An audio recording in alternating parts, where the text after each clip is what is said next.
اعوذ باللہ من الشیطان الرجیم، بسم اللہ الرحمن الرحیم، الحمد للہ رب العالمین، والصلاة والسلام علی سیدنا محمد وآلہ الطاہرین، اللہم صلی علی محمد وآل محمد وعجل فرجہم۔ سب سے پہلے تو امام زمانہ عجل اللہ تعالی فرجہ الشریف اور آپ تمام عزیزان کی خدمت میں روزہ عرفہ کی مبارکباد پیش کرتا ہوں۔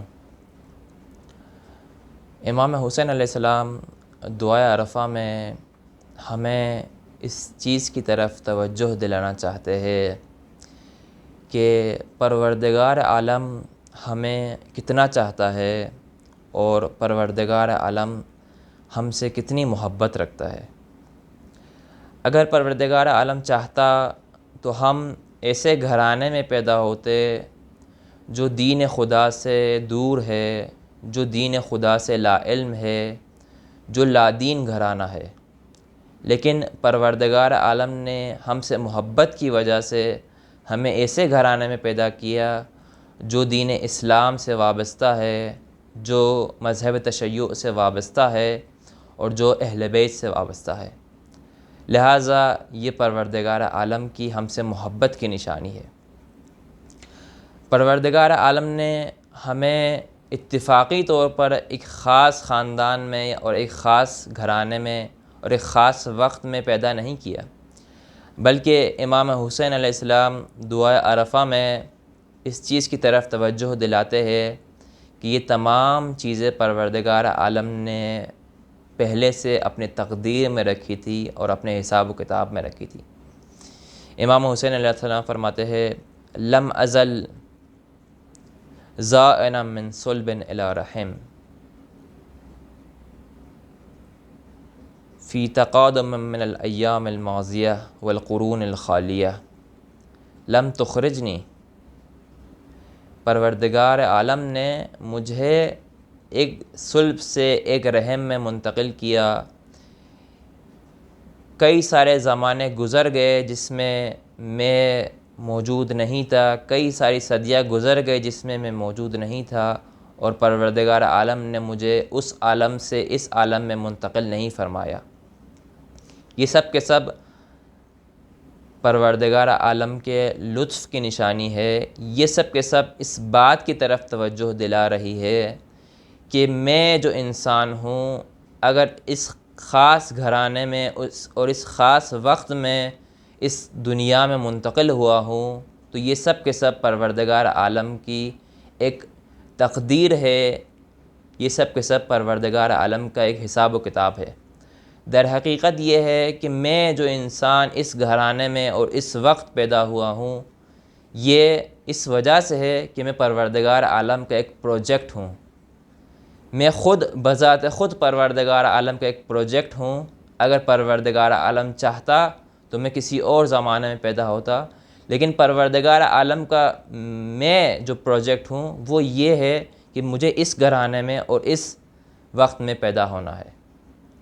یہ اتفاقی بات نہیں ہے کہ میں اس گھرانے میں پیدا ہوا ہوں، یہ سب پروردگار عالم کا حساب و کتاب ہے۔ ہم یہ نہیں کہہ سکتے کہ میں اس کی جگہ پہ ہو سکتا، وہ میری جگہ پہ ہو سکتا، تم میری جگہ پہ ہو سکتے، میں تمہاری جگہ پہ ہو سکتا۔ یہ تمام کی تمام چیزیں پروردگار عالم کے حساب و کتاب سے ہے۔ یہ تمام کے تمام چیزیں اس وجہ سے ہے کہ میں خود پروردگار عالم کا ایک پروجیکٹ ہوں۔ پروردگار عالم کے نزدیک میری اتنی قدر و قیمت ہے کہ پروردگار عالم نے اپنے حساب و کتاب سے خاص مجھے اس زمانے میں اور اس گھرانے میں پیدا کیا ہے، اور ایسے گھرانے میں پیدا کیا ہے جہاں پر محبت اہل بیت موجود ہے، جہاں پر دین اسلام موجود ہے۔ اگر پروردگار عالم چاہتا تو مجھے ایسے گھرانے میں پیدا کرتا جہاں پر محبت اہل بیت نہیں ہو، جہاں پر اسلام کی کرنیں نہیں پہنچی ہو۔ اگر یہ کہے کہ جس شخص کو اس گھرانے میں پیدا کیا تو پروردگار عالم نے اس پر ظلم کیا، ہم یہ کہیں گے کہ پروردگار عالم کا حساب و کتاب ہر شخص کے ساتھ مختلف ہے۔ جس شخص کو پروردگار عالم نے اس گھرانے میں پیدا کیا ہے اس کی ذمہ داری الگ ہے، اس کا حساب و کتاب الگ ہے۔